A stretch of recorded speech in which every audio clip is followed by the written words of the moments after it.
this is the $1 million question. Why is it that there's so many people that believe that they were meant to suffer?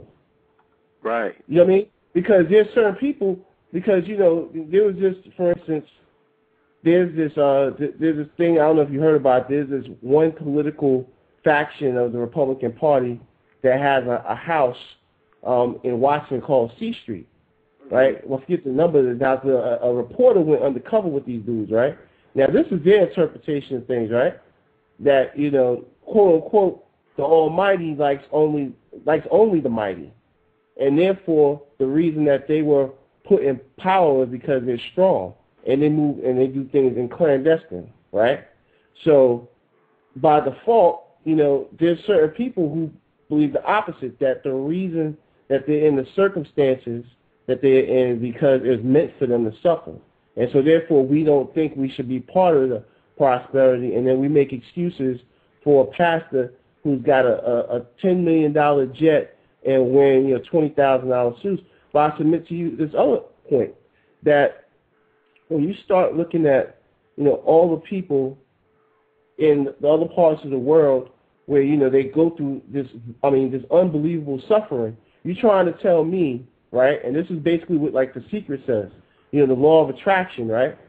So you trying to tell me that person who's suffering in fucking Africa, who got their ribs showing because they didn't believe hard enough, that's why they fucking starving?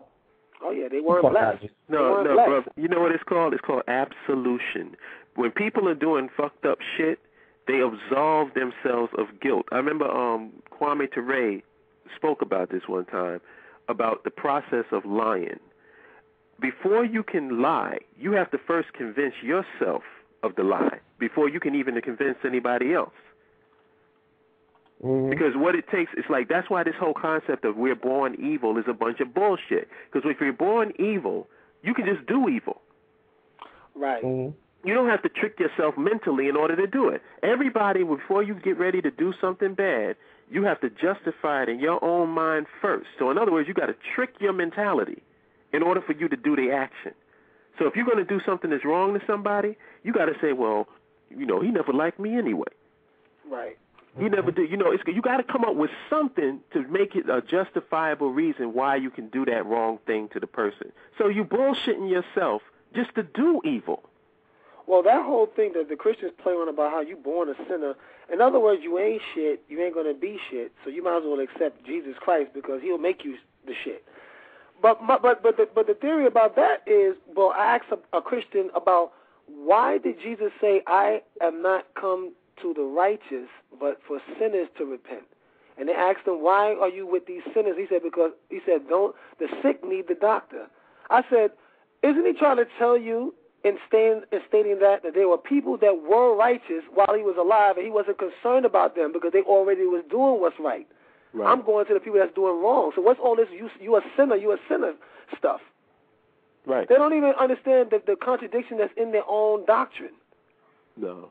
I mean, first of all, you're talking about a bunch of people who's looking at Spider-Man issue number 2 and acting like it's real.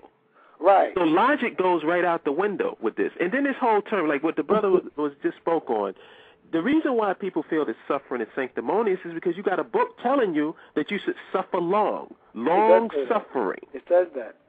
And then you got that freaking Job story that ties right in with the long suffering. Job got fucked up by God. Yep. God fucked Job up. And who did he fuck Job up for? The devil. To prove something to the devil. Why are you proving something to him? That's what I'm saying about questioning these belief systems. Why are you jealous? Why are you so angry? Why do you want to kill me instead? And I said this, why can't God convert the devil? If the devil was such a righteous angel in the beginning, why can't the devil be made to realize you was wrong in what you did and now realize that and come back to where you was before, which is a righteous angel? Well, let me submit this to you too. Also, you know, when you look at this, okay, like let's talk, for instance, let's get away from the realm of monotheism. Let's look at, for instance, even you look at Greco-Roman mythology. All of the deities had human characteristics. So just by default, okay, the fact that that the Almighty, this monotheistic deity who's all-powerful and perfect, has imperfections in that he has human emotions and elements. So that kind of blows the whole argument out of the water by default. But people don't see that because, like I said, and here's the thing. When I mentioned to someone, I said, well, one of the people who was considered to be the most faithful at her time of her death, during her death and her writings, Mother Teresa, she had doubts. Mm-hmm. She had doubts. So this was the person who was canonized by the Catholic Church and was doubtful about the entire, her belief system. Yeah, because if you're a reasonable person, then you're gonna have doubts about it. If you're a reasonable person and you embrace reason and logic, the Alpha and the Omega cannot be jealous. Yeah, what's that about? Jealous is a strictly human characteristic. And it's a satanic characteristic because that's what got the devil in trouble, his jealousy. Mm-hmm. So now you're telling me that God is the devil. When you tell me that God became jealous and now he's putting wrath on people, cursing people, that sounds a lot like Satan to me. Right, because he's jealous because you feel in Satan. You think Satan is cuter than he is. Come on, man. When are we going to get beyond this bull crap? And let me clarify, because a lot of people ask me, are you an atheist? And I just want to clarify and explain what my concept is. And I'm subject, to being just as wrong as anybody else. But this is based on my limited experience on this earth and what I've learned and put together and what works. It seems to be a plausible concept to me. You have to look at everything. I'm going to define everything in existence as existence itself. I'm just going to put that out there. That's what I'm going to define it as. That's everything. God, devil, Satan, earth, space, whatever you want to call it. Everything in totality is existence. Can we agree on that? Can we use that word to represent that? Okay.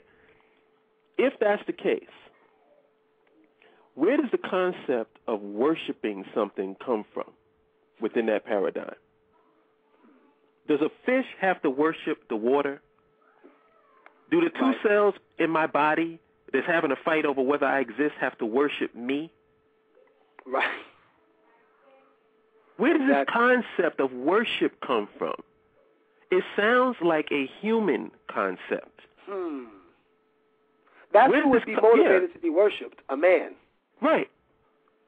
Where does this concept of jealousy come from? Hatred. It has to be a human concept. It is a human concept. And it will make sense because human beings invented God. I'm sorry. God didn't invent God. Human beings invented God because human beings are trying to understand existence, the totality of everything. And what do you do? You try to make it in a term that you can understand. And human beings relate to what? People. So that's why you personify existence itself. So that's what you did. And I don't have a problem necessarily. I have as much a problem with you personifying existence itself as you giving me a map to let me know where I'm going. All the map is a representation of the territory. It's not the territory itself.